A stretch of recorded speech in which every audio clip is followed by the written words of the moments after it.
Paz do Senhor, meus irmãos, eu sou o Wellington Souza e este é o EBD no seu ouvido.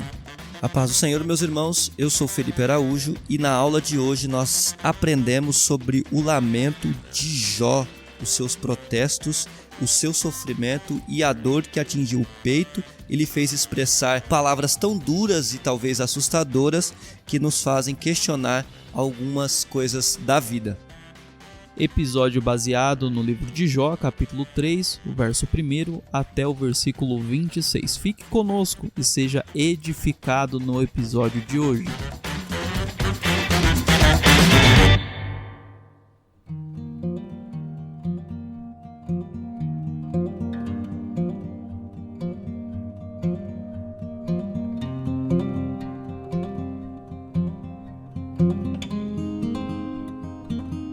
Jó, capítulo 3, versículo 1. Depois disso, Jó passou a falar e amaldiçoou o dia do seu nascimento. Jó disse: Pereça o dia em que nasci, e a noite em que se disse foi concebido o homem. Que aquele dia se transforme em trevas, e Deus lá de cima não se importe com ele, nem resplandeça sobre ele a luz. Que as trevas e a sombra da morte se apoderem desse dia. Que uma nuvem habite sobre ele, que tudo o que pode escurecer o dia o espante. Aquela noite, que dela se apoderem densas trevas. Que ela não se alegre entre os dias do ano, nem entre na conta dos meses. Sim, que seja estéril aquela noite, e dela sejam banidos os gritos de alegria. Amaldiçoem-na aqueles que sabem amaldiçoar o dia, e sabem instigar o Leviatã. Escureçam-se as estrelas do seu alvorecer, que a noite espere a luz, e a luz não venha. Que não veja o despontar da alvorada, pois não fechou as portas do ventre da minha mãe, nem escondeu dos meus olhos o sofrimento. Por quê? Não morri ao nascer? Por quê? Não expirei ao sair do ventre da minha mãe? Porque houve um colo que me acolhesse e seios para que eu mamasse? Porque agora eu repousaria tranquilo, dormiria e então haveria para mim descanso. Com os reis e conselheiros da terra, que construíram para si mausoléus, ou com os príncipes que tinham ouro e encheram as suas casas de prata, ou como aborto oculto, eu não existiria, como crianças que nunca viram a luz. Ali os maus cessam de perturbar, e ali repousam os cansados. Ali os presos juntamente repousam e não ouvem a voz do capataz. Ali está o pequeno como o grande, e o servo fica livre do seu senhor. Por quê? Se concede luz ao miserável, e vida aos de coração amargurado, que esperam a morte, e ela não vem, que cavam em procura dela mais do que tesouros ocultos, que se alegrariam por um túmulo e exultariam se achassem a sepultura. Por que se concede luz ao homem cujo caminho é oculto e a quem Deus cercou de todos os lados? Porque em vez do meu pão me vêm gemidos e os meus lamentos se derramam como água. Aquilo que temo me sobrevém e o que receio me acontece. Não tenho descanso, não tenho sossego, não tenho repouso, só tenho inquietação.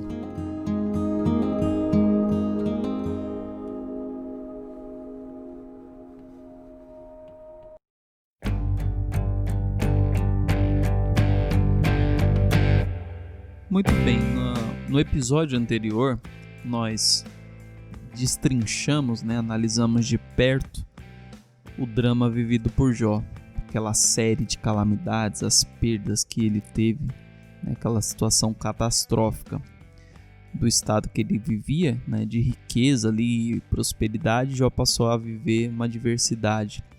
No final do capítulo 2 nós temos na verdade a informação que os amigos de Jó se deslocaram de onde estavam e foram para consolá-lo, mas ao chegarem lá e verem um estado de tamanha tristeza, né, de desastre em que Jó se encontrava, nem eles tiveram palavras. A Bíblia diz que eles chegaram e ficaram em silêncio para contemplar o estado debilitado que Jó estava. E aí, depois de 7 dias em completo silêncio, Jó levanta um grande lamento. E é sobre isso que nós vamos discutir, nós vamos refletir no nosso episódio de hoje, né? O fato de Jó se levantar depois de 7 dias de silêncio para lamentar demonstra aqui que, apesar de permanecer crendo em Deus, né, na soberania divina, o cristão, assim como Jó, né, o servo de Deus, assim como Jó era, ele tem sim reações ao sofrimento e à dor. Que às vezes a gente olha para Jó, a gente vai discutir muito isso no dia de hoje, a gente às vezes olha para Jó e causamos a impressão de que aquele homem passa por todo o sofrimento, por toda a luta, toda a provação que ele passa, e para ele é como se tudo estivesse acontecendo e ele vivesse de forma indiferente, né? Na verdade, a gente explora aí esse heroísmo, entre aspas, de Jó, e a gente fica achando que como se nada tivesse acontecendo nas emoções de Jó, né? E na verdade não é isso. Nós vamos analisar que Jó ele reagiu, inclusive reagiu com muita intensidade, né? O seu aspecto humano, o seu ponto humano é algo que ficou muito evidente a partir deste lamento. Então, é algo que nós devemos e iremos refletir hoje e que muitas vezes nós cristãos temos a tendência de negligenciar, que é a nossa humanidade. Nós temos sim emoções e, assim como Jó, nós também reagimos à dor. Nenhum homem na face da terra que encara tamanho sofrimento, ele consegue escapar da dor de lamentar, né, o que lhe passa no íntimo. É uma coisa que a gente tem que ressaltar. Não há nenhum ser humano na face da terra que de frente, né, ou enquanto sofre, sobretudo quando são sofrimentos assim tão catastróficos ou tão complicados como o sofrimento de Jó, ele vai escapar do lamento. Considere, por exemplo, veja, o próprio Jesus Cristo. Quando ele está diante da cruz, né, do horror da cruz e da morte, antes, né, desses momentos, lá na famosa passagem do jardim do Getsemane, enquanto ele aguarda, né, esse momento de provação, Jesus ele tem 2 atitudes que são próximas, ou que eu chamaria assim de lamentos. Ele chama seus discípulos mais próximos, nós conhecemos a história ali, o final do Evangelho de Mateus, o final do Evangelho de Marcos, Lucas e João. Ele chama os seus discípulos mais próximos, né? E aí, quando ele chama os discípulos, Mateus vai fazer um registro, no capítulo 26, versículo 38, do que Jesus disse: a minha alma está profundamente triste até a morte. Então veja que Jesus aqui, ele não simplesmente, né, está sentindo. Além de sentir a tristeza, a profunda tristeza até a morte, Jesus ele explana isso para os seus discípulos.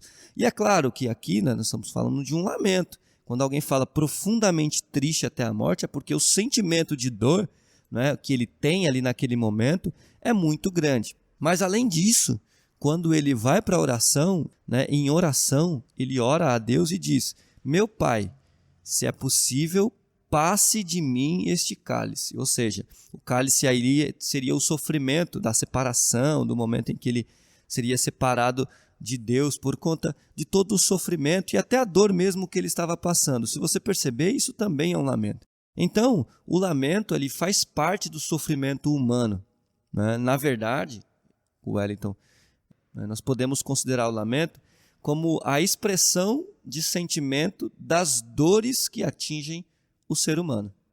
Perfeito. E mais uma vez eu repito isso que eu disse na introdução, porque é algo que, com o passar do tempo, cristãos de várias gerações têm a tendência, né? Eles são inclinados a tentar eliminar esses aspectos.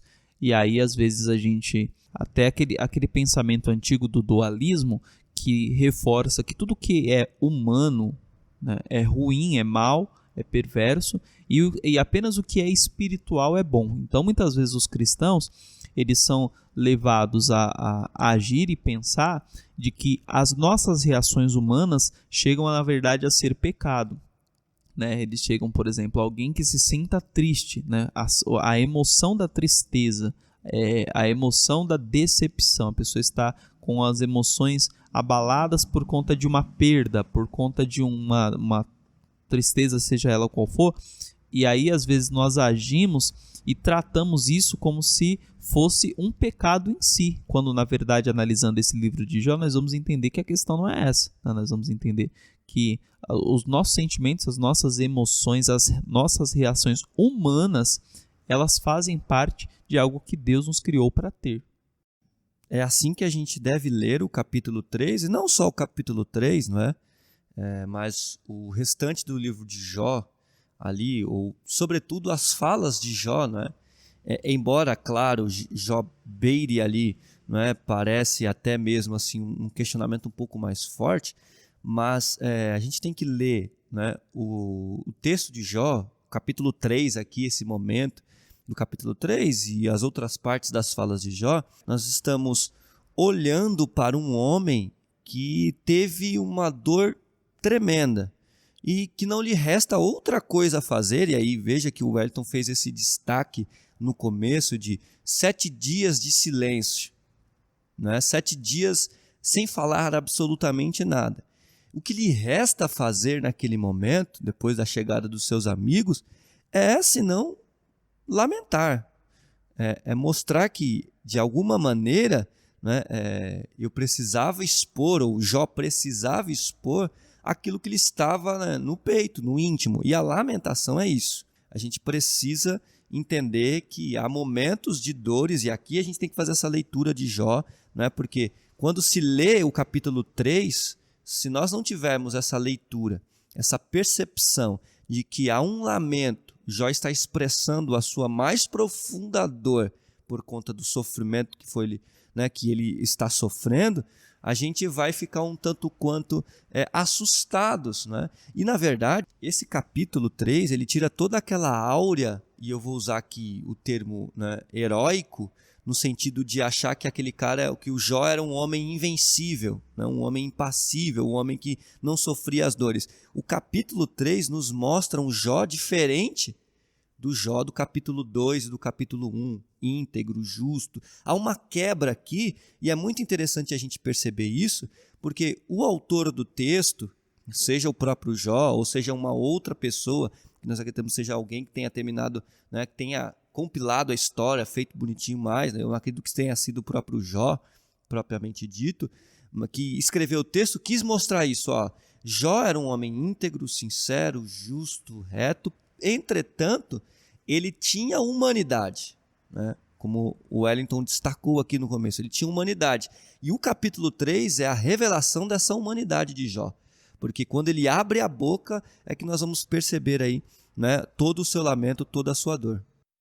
Na verdade, o livro de Jó, se a gente fazendo essa análise detalhada, minuciosa que nós estamos procurando fazer, o livro de Jó, ele traz uma edificação assim incalculável através desses lamentos e protestos. Porque pensa comigo, se nós tivéssemos apenas os versículos os preferidos nossos, né, do livro de Jó, aqueles que nós conseguimos pensar, que nós conseguimos tirar aí do estudo de Jó, de palavras, vamos dizer assim, bonitas, palavras heróicas que Jó diz. Você pega aqueles nossos versículos, por exemplo, para começar, o versículo 21 do capítulo 1, quando ele diz: nu saí do ventre da minha mãe, e nu tornarei para lá, o Senhor me deu, o Senhor tomou, bendito seja o nome do Senhor. Pensa nesse versículo, Felipe, de forma isolada. Sabe qual é a imagem que eu tenho?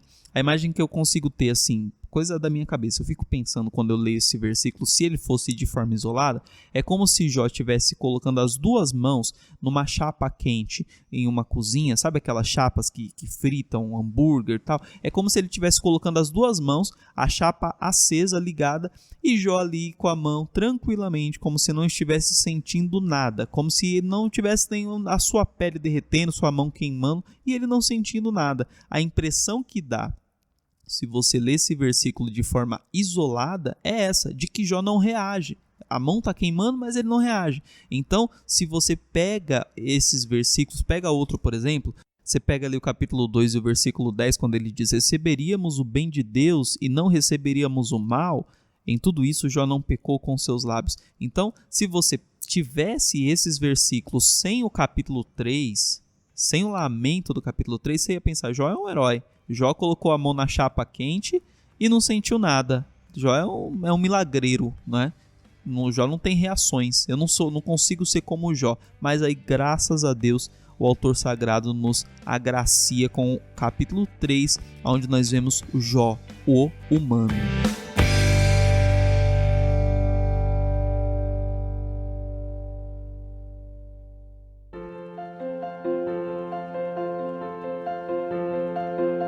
É claro que, antes da gente dar continuidade nessa análise do lamento de Jó e falar sobre a questão da lamentação, é preciso diferenciar lamento de murmuração. A gente tem que fazer essa diferenciação para não confundir as ideias, tudo bem? A murmuração, ela não passa de uma reclamação barata e vil. Lembra, por exemplo, lá de Êxodo, não é? Quando os israelitas são tirados ali, né, do Egito, e aí eles se lembram do que havia no Egito e eles começam a reclamar, a murmurar. A murmuração está mais ou menos ali. Nas palavras do escritor Jonas Madureira, no livro Inteligência Humilhada, ele diz assim: a murmuração é uma oração vil, sempre presente na boca de um incrédulo, de um descrente. É a afirmação de uma fé que se perdeu. Por isso, não passa de verborragia agressiva, ou seja, palavras soltas que agridem o outro. Apóstata, ou seja, que não confia em Deus, que se desviou da fé, e irremediavelmente revoltada contra a soberania de Deus.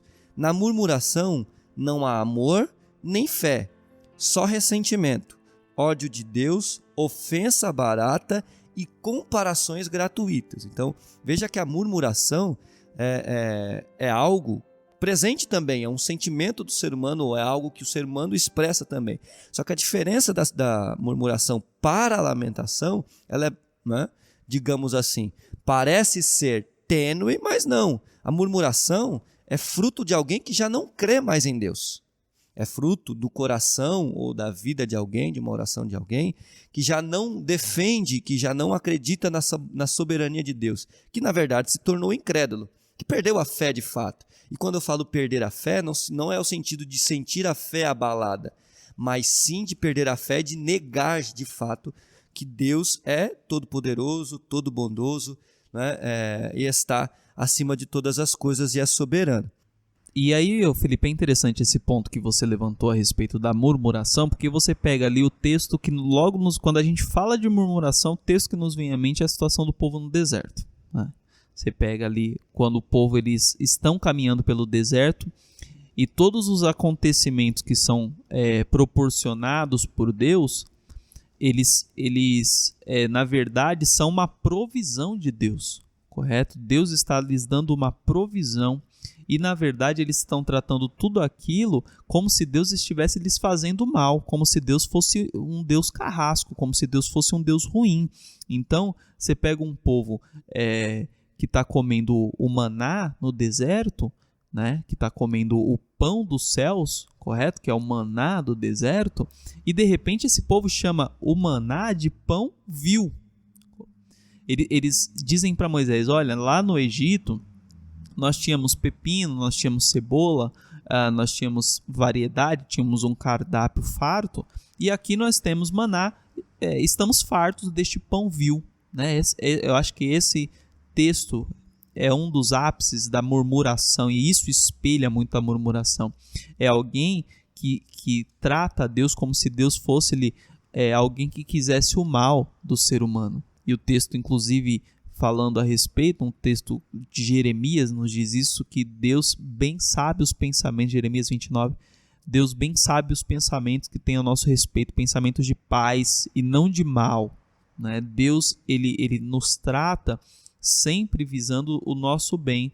E quando você faz essa comparação, você coloca as duas situações na tela, igual o Felipe disse, é algo que parece tênue, mas vamos fazer uma diferenciação aqui entre a questão da murmuração e do lamento, né? Na situação de murmuração, você tem exatamente o que o povo de Israel tinha.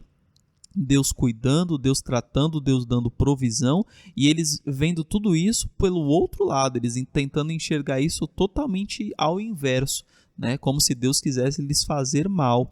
E eu ouvi até uma ilustração recente a respeito desse drama que Jó vive e como Jó ele trata a questão. Eu vi uma ilustração a respeito de um pastor missionário que ele iria, é uma historinha, né? Que ele iria fazer missão em um outro país. Ele morava aqui no Brasil e ele iria fazer missão em um outro país. E aí a casa própria dele aqui no Brasil iria ficar vazia nesse tempo, né? E aí durante o tempo em que o pastor iria fazer missão em outro país, ele conheceu alguém que estava com dificuldade de manter a sua casa, né, que estava sem lugar para morar, por assim dizer. E esse pastor convidou essa pessoa que estava sem residência para ficar na sua casa, já que a casa ia ficar desocupada. Era uma bela casa, com piscina, uma mansão bem apresentável. Esse pastor queria fazer a viagem, convidou o irmão que estava em dificuldade para ficar na sua casa durante o tempo em que ele estaria fora. E aí o pastor deixou esse irmão lá e foi fazer a viagem. Ficou 2 anos fazendo missão fora do país, e enquanto isso, a pessoa que antes estava em dificuldade fica ali na casa do pastor, usufruindo de todos os benefícios da casa. Era uma mansão, piscina, ficou ali quase 2 anos aproveitando todas as regalias daquela casa sem pagar absolutamente nada. Ficou ali com aquela casa porque a casa estava vazia e ali ficou. Só que passou-se os 2 anos, o pastor terminou a sua missão no país do exterior e voltou para sua residência. E quando ele voltou, ele precisou que esse irmão, que antes havia ficado ali por um favor, esse irmão desocupasse a casa, que era dele, né? Precisou que o irmão desocupasse porque o pastor estava voltando para sua casa com sua família e precisaria da casa. Aí imagina, olha, isso é uma ilustração, tá? Imagina se ao fim desses 2 anos, esse pastor chegando na casa e pedindo novamente as chaves, né? Pedindo que o irmão desocupasse, esse pastor fosse recebido como um carrasco por aquele irmão em dificuldade. E aquele irmão protestasse contra o pastor, dizendo assim: que absurdo! Como que o senhor tem coragem de me tirar aqui da casa? Eu fiquei aqui 2 anos, que absurdo! Como é que o senhor me deixa aqui? Não, essa não poderia ser a reação desse irmão. O que esse irmão precisava fazer, né? Qual é o correto ele fazer? Pastor, muito obrigado. Foram 2 anos aqui nessa casa maravilhosa, eu usufruí de tudo isso, né? Eu gozei de tudo isso, 2 anos onde eu estava em dificuldade. Obrigado, o senhor me deu, o senhor tirou, a casa é tua, pode ficar. A lamentação, por sua vez, é a expressão dolorosa dos sentimentos internos que são causados pelo sofrimento. Veja que a lamentação é algo que os triunfalistas, ou seja, aqueles crentes ou aquelas pessoas que acham-se vencedoras, não admitem a derrota, não são pessoas que perdem, certo? Não são pessoas que sofrem, não são pessoas que têm problemas, não são pessoas que têm dificuldades. Um triunfalista, ele não conseguiria expressar uma lamentação. Por quê? Para ele a vida é sempre uma vitória, não é? A lamentação, né, ela é uma admissão da fraqueza, da derrota, da falta de entendimento, né? Veja que a lamentação não se trata simplesmente de uma reclamação barata, mas se trata de uma expressão de admissão daquilo que é de fato. Usando aqui novamente, né, as palavras do escritor Jonas Madureira, a lamentação é aterrorizante, causa pavor. Ela desestabiliza os nossos pressupostos teológicos, nos humilha, nos constrange, afinal, nos obriga a dizer o que realmente estamos sentindo e pensando. A lamentação incomoda muito, machuca o ego, põe em xeque a nossa inteligência e assusta o outro. A lamentação é a exposição das vísceras, ou seja, daquilo que está internamente, que inutilmente tentamos esconder. Ela é suja, vem carregada de dúvidas, de questões perturbadoras, e como somos demasiadamente assépticos, sempre tentamos nos livrar dela. Então veja que a lamentação, e aí aqui eu gostaria de dar uma parada e uma analisada com calma com vocês, não é? A lamentação é algo que ela não é bonita. Isso é um fato. Se você pega o capítulo 3, né? O capítulo 3 aí do livro de Jó, você vai perceber que o capítulo 3 não tem nada de belo. Não tem nada de bom. O que Jó fala não expressa nada de interessante. Na verdade, é o contrário, né? É como o Jonas Madureira chama, ela é suja. Por quê? Ela expressa algo que está dentro do nosso íntimo e que revela o que nós estamos pensando dentro do nosso coração, dentro da nossa vida, no nosso íntimo. Então perceba que a lamentação, né, é algo complicado e ela assusta. E é por isso que as pessoas, né, e o pastor Jonas Madureira, muito bem, né, no livro Inteligência Humilhada, ele gasta um capítulo para falar sobre isso. Muito bem, ele diz que nós cristãos, sobretudo nós da era moderna, nós temos medo da lamentação. Que os nossos cultos já não se tem mais lamentação. O teólogo, né, inglês N.T. Wright, ele escreveu um livrinho agora durante a pandemia, chamado Deus e a Pandemia. E num dos momentos do livro, ele vai chamar a atenção da igreja, né, em relação à pandemia, que é algo que nós não fazemos com frequência, que é a lamentação, ou seja, lamentar as vidas perdidas, lamentar a dor, o sofrimento, a causa, né, lamentar todo esse sofrimento que a pandemia trouxe, não só para a igreja, não só para as pessoas da igreja, não só para os irmãos da igreja, mas para o mundo. Então veja que a lamentação é algo que nós, pouco a pouco, Wellington, nós estamos deixando de lado. Por quê? Nós estamos sempre sendo influenciados por uma lógica, né, triunfalista, por uma lógica do mercado hoje, né, que você deve ganhar as coisas e só deve viver bem. E a lamentação, ela mostra e prova que o ser humano ele tem sentimentos tão obscuros, tão ruins, tão complicados, né, em relação à vida, em relação ao sofrimento, em relação ao mundo, em relação ao problema do mal, e ela expressa isso e ela acaba assustando.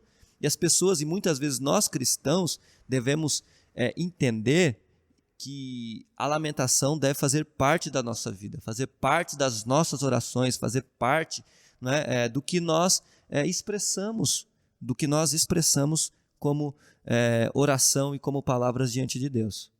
E é bacana, Felipe, a gente pensar por esse ponto de vista, porque assim, nessa lamentação de Jó, nós vamos ver um grande contraste, né? Ao passo que os amigos de Jó, os amigos religiosos de Jó, eles ficam chocados com a lamentação, correto?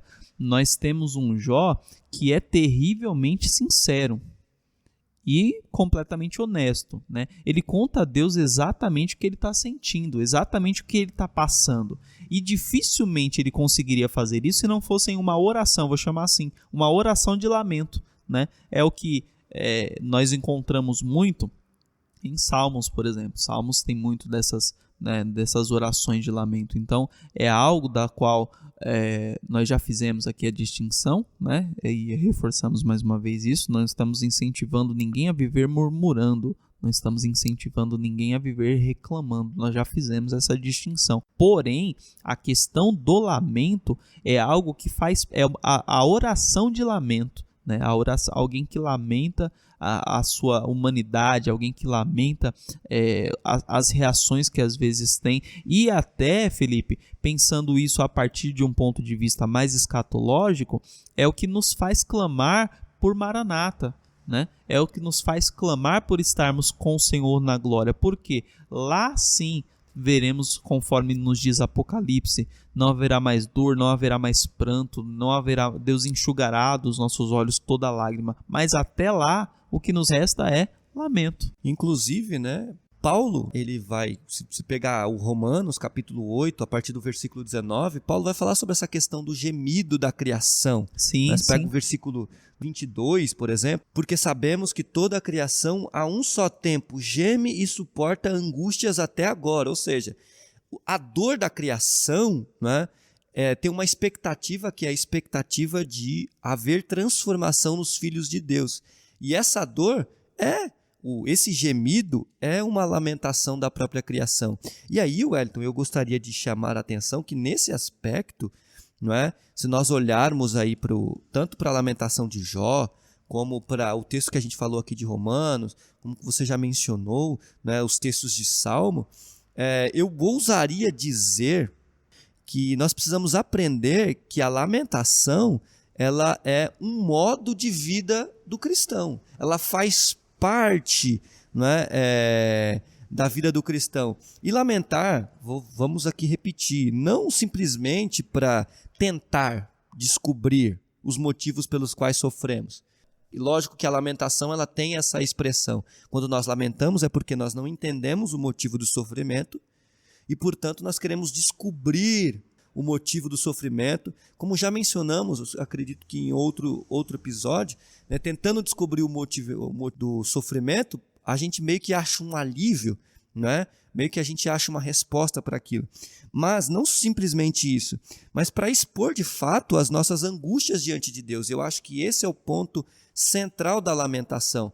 Não é simplesmente pelo fato de tentar descobrir o porquê ou os motivos, mas sim de expor os sentimentos, né, do nosso coração. Então, desse jeito, né, nas nossas orações, tem de soar as palavras de horror, né, do nosso íntimo. Tem que haver essa revelação do que a gente está sentindo de fato. Nós falamos isso nos primeiros episódios aqui, que o livro de Jó não é o livro de respostas fáceis, não é um livro de respostas prontas. E é por isso que nós estamos nos aplicando nesse aspecto, nesse ponto do livro de Jó, a respeito do lamento deste homem, pelo fato de que a Bíblia dá importância a isso. Não à toa existe um livro na Bíblia com o tema de lamentações, né? Lamentações de Jeremias. Então, e grandes outros homens da Bíblia, eles também tiveram momentos, eles tiveram uma vida de lamento, né? Eles lamentaram, e aí nós estamos aqui explorando o que é esse lamento. E esse raciocínio do lamento, você pega ele, por exemplo, ele é muito evidente no livro de Salmos, né? Uma leitura atenciosa, nós vamos ver situações semelhantes aonde homens comuns estão enfrentando uma batalha interna dentro deles para conciliar sua fé com Deus diante da realidade que eles estão passando. Às vezes, o Felipe comentou a respeito de cristãos triunfalistas, do pensamento triunfalista. Às vezes nós nos apegamos a respostas fáceis. Mais uma vez eu repito isso, né? Respostas fáceis. Quais são essas respostas fáceis? Elas são aquelas que nós dizemos assim, geralmente são clichês na nossa boca. Nós falamos assim, olha, vamos pensar pelo lado positivo disso que aconteceu. Mas pensa pelo lado de Jó. Como que você chega em alguém como Jó, que acabou de sepultar 10 filhos, e você diz para ele assim, pensa pelo lado positivo disso? É difícil. Como é que você chega nos dias atuais? Como é que você chega diante de alguém que foi vítima de um estupro e você diz, pensa pelo lado positivo? Não existe lado positivo disso. Uma mãe que perdeu um filho, pensa pelo lado positivo. Então, o que nós fazemos diante disso? Nós lamentamos, né? É aí que entra a oração de lamento. Essas respostas fáceis que nós encontramos para determinar, para dizer, né, para dar palavras às pessoas, elas são complicadas, né? O C.S. Lewis vai chamar isso de cristianismo água com açúcar, né? Que tem respostas simples. E a vida, né, o C.S. Lewis vai fazer isso lá no livro Cristianismo Puro e Simples, no capítulo que leva o título de A Invasão. Ele vai falar sobre isso, ele vai dizer assim, esse cristianismo, né, água com açúcar, ele quer respostas simples, respostas fáceis.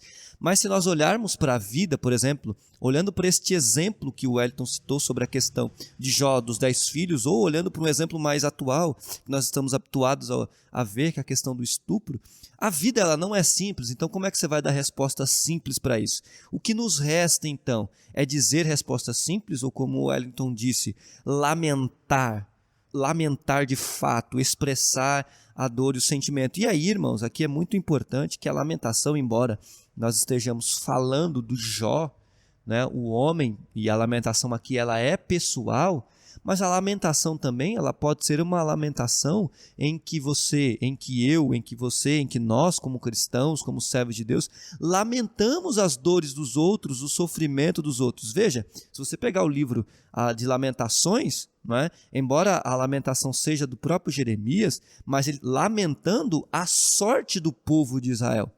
A sorte que eu falo no sentido de, a sorte seria a sina, o sofrimento, a vida deles. E aí, Wellington, eu gostaria de ser ousado nesse ponto da lamentação. A oração da lamentação, e aí eu queria usar o termo que o Jonas Madureira usa, e esse livro é muito bom, irmãos. Inteligência Humilhada, do Jonas Madureira. Quem tiver a oportunidade de lê-lo, leia, né? Que ele é muito bom. Ele vai usar um termo, ele vai chamar de oração suja. Ou seja, é aquela oração em que não há apontamentos de um super vencedor. Uma oração de um conquistador de todas as coisas e mais um pouco. Né? É uma oração de alguém que confia em si mesmo. Né? Porque geralmente, perceba que nós fazemos orações assim, meio que o fariseu, né? Senhor, eu te agradeço porque eu não sou como essa pessoa, ou porque eu tenho tudo, ou porque o Senhor me deu várias bênçãos, não é? Essa oração do super vencedor que nunca perde, que nunca tem sofrimento, que nunca sofre, que não é pecador, que não tem fraquezas, né? Essa é uma oração que é uma oração que não é suja, é uma oração limpa, é uma oração bonitinha, é uma oração que todo mundo gosta de ouvir, não é? Que quão lindo é, irmãos, quando nós chegamos num templo ou num lugar em que as pessoas estão orando e a oração é: Senhor, o Senhor me deu isso, o Senhor me deu aquilo, o Senhor fez isso por mim. Isso é muito bonito. Só que nós temos que entender que às vezes o sofrimento, eles quebram essa ideia de oração. E aí, dentro desse ponto, que eu gostaria de chamar a atenção, que a lamentação é uma oração de alguém cheio de dúvidas, com raiva, profundamente triste. Mesmo assim, né, ele sendo fraco, ele confessa a grandeza de Deus. A diferença da lamentação para a murmuração está aí. A lamentação, ela não perde a visão de Deus. Ela não perde, ela não sai da direção de Deus. Ela pode até parecer questionadora, estranha, às vezes esquisita, assustadora, mas ela mantém Deus. Vamos pegar aqui, e aí eu gostaria de... eu falei isso já, mas não vou repetir aqui. Eu gostaria de ser ousado e dizer assim, que a lamentação, ela é tão presente nas Escrituras, o Wellington já disse isso, que inclusive nós temos um livro chamado Lamentações, né, que nós podemos dizer que a lamentação é uma disciplina espiritual. Ela faz parte da vida espiritual. Ela é algo que o cristão deveria não só simplesmente, né, deixar de lado, mas fazer parte das orações. Vamos pegar um texto aqui, né, muito interessante, que é o Salmo 22. Pegar o versículo 1 até o versículo 11. Vou ler aqui na versão NVI. Veja só esse texto do Salmo 22. Meu Deus, por que me abandonaste? Por que estás tão longe de salvar-me? Tão longe dos meus gritos de angústia? Meu Deus, eu clamo de dia, mas não respondes, de noite, e não recebo alívio. Tu, porém, és o santo, és rei, és o louvor de Israel. Em ti os nossos antepassados puseram a sua confiança. Confiaram e os livraste. Clamaram a ti e foram libertos. Em ti confiaram e não se decepcionaram. Mas eu sou verme e não homem, motivo de zombaria e objeto de desprezo do povo. Caçoam de mim todos os que me veem, balançando a cabeça. Lançam insultos contra mim, dizendo: recorra ao Senhor, que o Senhor o liberte, que ele o livre, já que lhe quer bem. Contudo, tu mesmo me tiraste do ventre, deste-me segurança junto ao seio da minha mãe. Desde que nasci fui entregue a ti. Desde o ventre materno és o meu Deus. Não fiques distante de mim, pois a angústia está perto e não há ninguém que me socorra.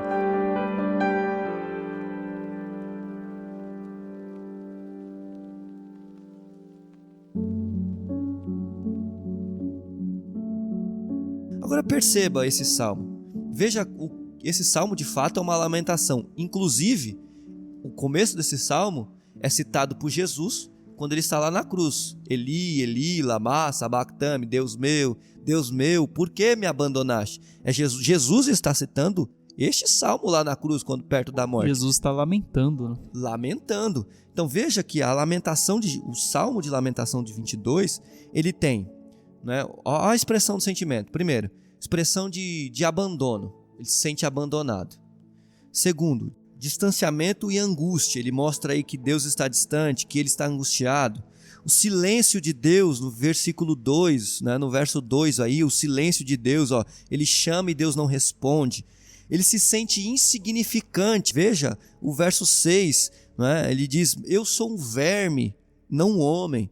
Né? Ele tá se você perceber, até parece que ele está com raiva implicitamente. Parece que ele está com uma raiva tremenda. Só que se você observar, ler o Salmo mais de uma vez, você vai perceber que enquanto ele lamenta, que ele mostra esses sentimentos, abandono, distanciamento, silêncio de Deus, insignificância, e às vezes, né, se você fizer uma leitura apurada, pode ser que até com raiva ele esteja, né, implicitamente perceptível aí, ele está louvando a Deus também.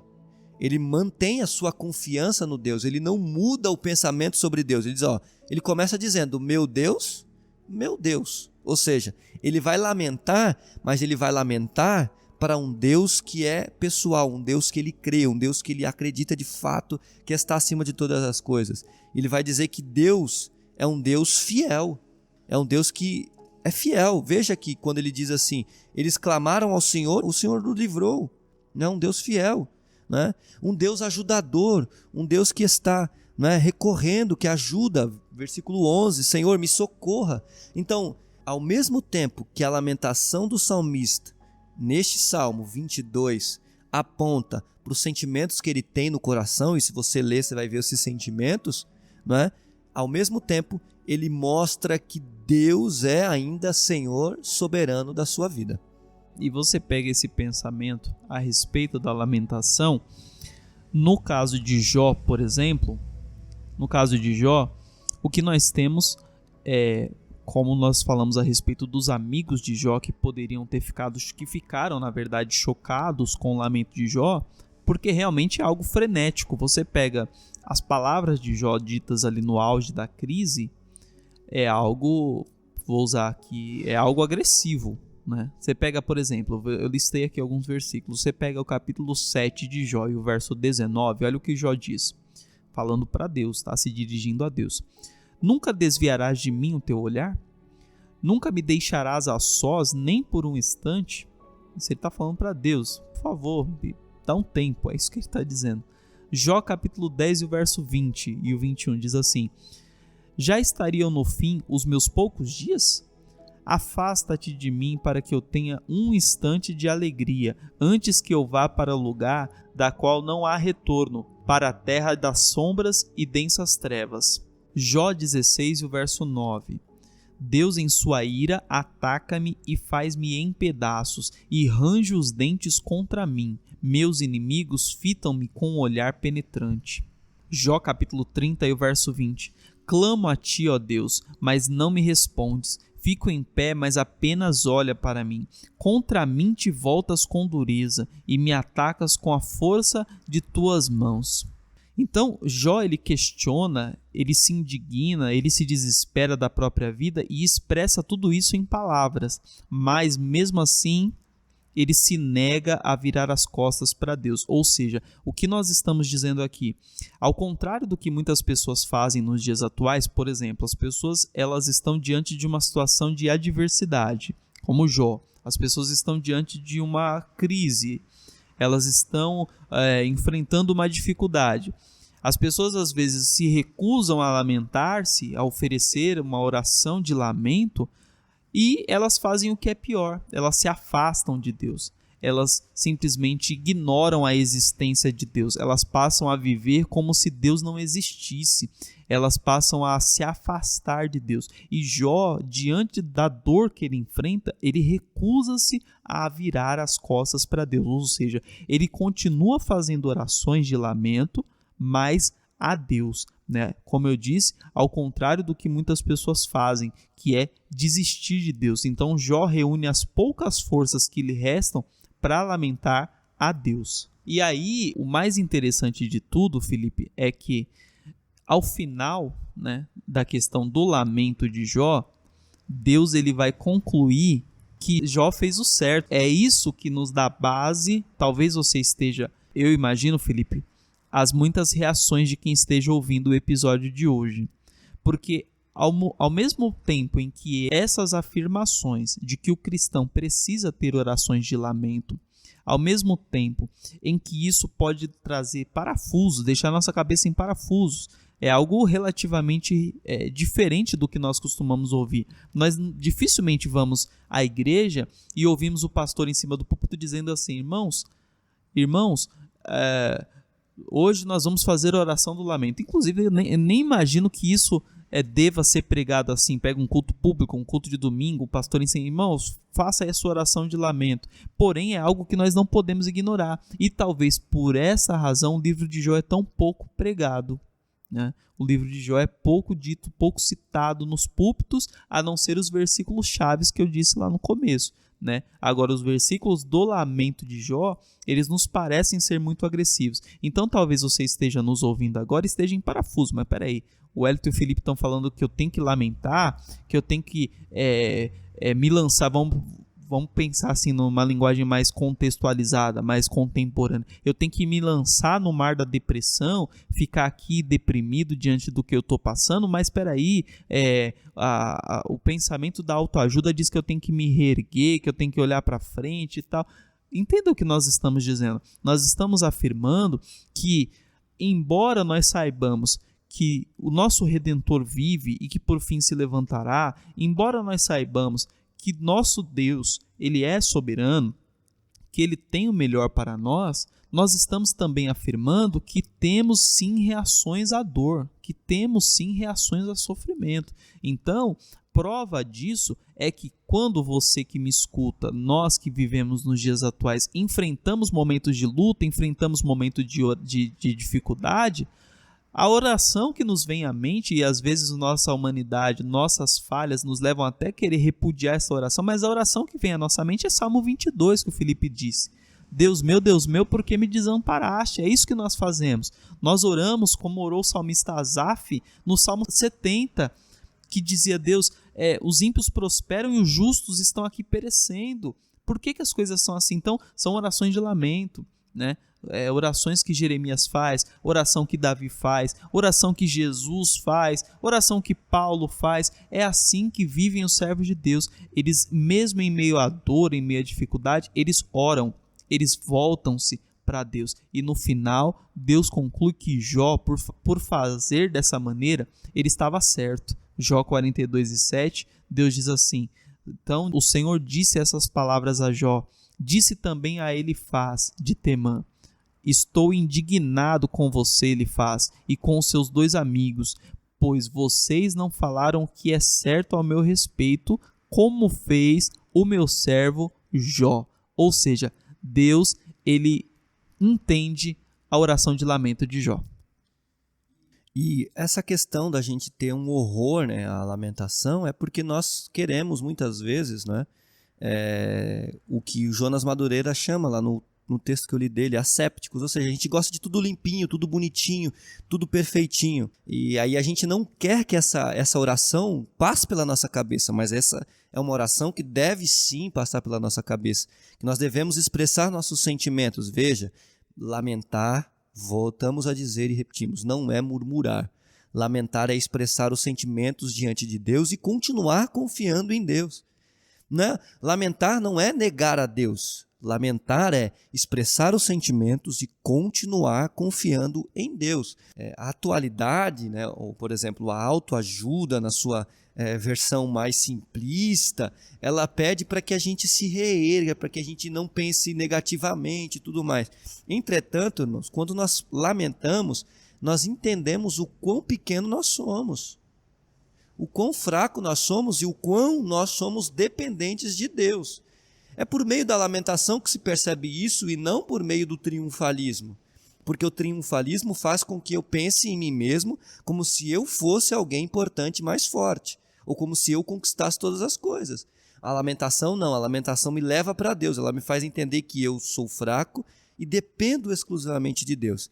Mas, irmãos, para a gente tentar aqui fechar, né, o pacote da lamentação, desse texto, que é sim assustador, né, que é sim horripilante, né, só basta a gente fazer uma divisão, acho que uma divisão de 3 partes aí, né, Wellington, do lamento de Jó, do capítulo 3, nós vamos perceber o quão é complicado, o quão dificultoso é ler esse capítulo 3. Por exemplo, se nós pegarmos os versículos 3 ao versículo 10, Jó ele vai fazer um lamento o quê? Sobre o nascimento dele. Ele vai dizer assim, por que eu nasci? Ou melhor, pereça o dia. Na verdade, ele antes do nascimento, né, ele vai fazer um lamento que pereça o dia. Que o dia que falou-se sobre o meu nascimento, ele não exista. Que risque-se do calendário, né? É essa a ideia, que não, tira do calendário. Olha o que ele vai dizer assim, que Deus não se lembre daquele dia. Olha, isso aqui pensa assim, Deus ele é onisciente, certo? E eterno. Quando nós falamos Deus é onisciente, Deus é eterno, nós temos dois pensamentos. Primeiro, Deus, né? Ele é onisciente, então ele sabe de todas as coisas. Deus é eterno, diante do tempo nosso, presente, passado e futuro, Deus tem uma visão panorâmica dele todinho, certo? Porque Deus sabe de todas as coisas, além de ser onisciente, ele é eterno. Jó está pedindo para Deus olhar dos céus, e nesse dia que Deus está vendo panoramicamente, que é o dia do nascimento de Jó, que Deus esqueça esse dia, que Deus apague da sua memória esse dia. Veja que coisa forte, mas ele não para por aí, não é? Ele vai continuar a dizer assim, né? Então, já que eu não consigo fazer isso, né? Já que eu não consigo fazer com que o dia que foi falado sobre o meu nascimento, sobre a minha concepção, sobre a alegria do nascimento, já que eu não consigo amaldiçoar esse dia, já que as pessoas, né, que amaldiçoam o dia não podem fazer isso, né? Ou aquele que sabe instigar o Leviatã, abre um parênteses aqui, o Leviatã provavelmente aqui é uma figura mitológica da época, tudo bem? Talvez o autor esteja evocando aqui uma visão de um mito, de alguma coisa, assim como nós temos os nossos mitos, as nossas crenças de acordo com o tempo. Enfim, aí ele vai dizer assim, então já que não dá para fazer tudo isso, voltando aqui, né? Já que não dá para tirar esse dia, né? Apagar da memória esse dia, então vamos fazer o seguinte, por que eu não morri quando eu nasci? Por que eu não nasci, na verdade, por que eu não morri não? Por que eu não nasci morto? Aí você pensa assim, nossa, isso é difícil. Como é que eu escuto um negócio desse? É pesado, né? Como é que eu falo uma coisa dessa? Peraí, você está dizendo que era melhor você ter nascido morto, que não tivesse alegria na sua casa, não é? Que você dentro do ventre tivesse expirado, ou seja, que você tivesse sido um aborto. E aí o que eu quero chamar a atenção com esses 2 primeiros questionamentos, Wellington? Como é que a gente lidar com isso? Aí a gente tem que pensar como é que nós cristãos modernos dessa era que pregamos, né, com frequência e que ouvimos com frequência mensagens triunfalistas, como é que a gente lidar com isso? Como é que eu lido com isso? Aqui não está escrito, isso não está escrito em um texto de literatura clássica, fora essa bíblica. Está escrito dentro do próprio texto bíblico. E aí, por fim, ele vai dizer assim, já que eu não consigo voltar lá e nascer morto, a pergunta fica por que o miserável, por que o homem continua vivendo, já que ele só vive em sofrimento? Qual é o motivo de continuar a vida, já que o sofrimento é corriqueiro?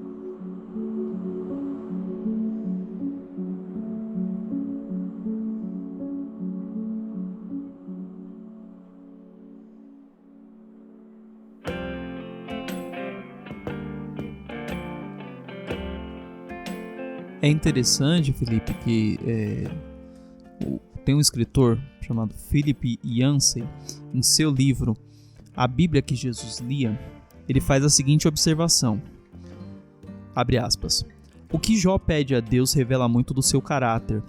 Eu, por exemplo, teria exigido em meu lamento, Deus, tira a dor, primeiro restaure a minha saúde e depois podemos ver que lição eu teria aprendido com isso, fecha aspas. Porém, Jó, ele tem outros pedidos. À medida que o desespero toma conta dele e Jó sente a fé desvanecer, ele pede a morte rápida. Por quê? Aí entra o capítulo 6 de Jó e o verso 10. Pois eu ainda teria o consolo, minha alegria em meio à dor implacável de não ter negado as palavras do santo. Ou seja, Jó, diante deste último questionamento dele, por que eu não morri? Por que eu não morro, né? Por que eu não perco a vida? E mais uma vez trazendo isso para as questões contemporâneas, nós temos que destacar aqui que em momento algum Jó está cogitando o suicídio. Em momento algum o texto faz menção de que Jó intenta contra a sua vida, já que ele sabe que esse quesito de dar a vida e de tirar a vida é uma prerrogativa única e exclusiva do soberano Deus, do Deus Todo-Poderoso. Então, em momento algum, Jó está cogitando o suicídio. Ele está dizendo a Deus que deu a vida lhe tire a vida. E ele pede isso, na verdade, como um escape para não perder a fé em Deus, né? Você analisa o capítulo 6 e o versículo 10, é justamente o que ele está dizendo. Ele está dizendo assim: Deus, me tira a vida porque eu vou ter a alegria de morrer tendo fé, acreditando que o Senhor é real, mas eu estou a ponto de desvanecer, eu estou a ponto de perder a fé. Então, ao passo de que a morte não vem, Jó insiste no seu lamento, mas agora ele quer uma explicação do próprio Deus, né? É interessante que ele não recua. E ao final ele insiste que ele quer um direito de questionar a Deus, né? Ele diz: Deus, por que o Senhor não vem aqui me dar uma explicação? Por que o Senhor fica em silêncio? Ele quer razões. E aí Jó faz lamentos e protestos no claro objetivo de permanecer confiante em Deus, independente do seu alívio ou restauração. Ele não quer restauração, ele pede explicações. Deus, por quê? Né? Então ele está ali fazendo os seus lamentos, fazendo as suas súplicas, apresentando o seu choro, mas ele recusa-se a abandonar a Deus. Para finalizarmos, analise o capítulo 3 e veja que essas partes que eu citei, a primeira parte, versículo 3 ao versículo 10, Jó não faz questionamentos, Jó faz afirmações. A partir do versículo 11, Jó começa a fazer perguntas, não é, para Deus. Por quê? Por quê? Por quê? E dentro dessas perguntas vão vindo afirmações que estão no seu lamento. E veja que isso está na Bíblia. E veja que isso é um texto que nós gostamos de ler. E eu falo o livro de Jó por si só. Mas veja que é preciso que a gente tenha uma vida entregue a Deus, confiante no Senhor, mas lembrando que nós somos humanos e que diante das dores, sim, nós podemos, e Deus, vou usar a expressão aqui, gosta de ouvir os nossos lamentos. Que Deus abençoe você, fique na paz do Senhor Jesus Cristo.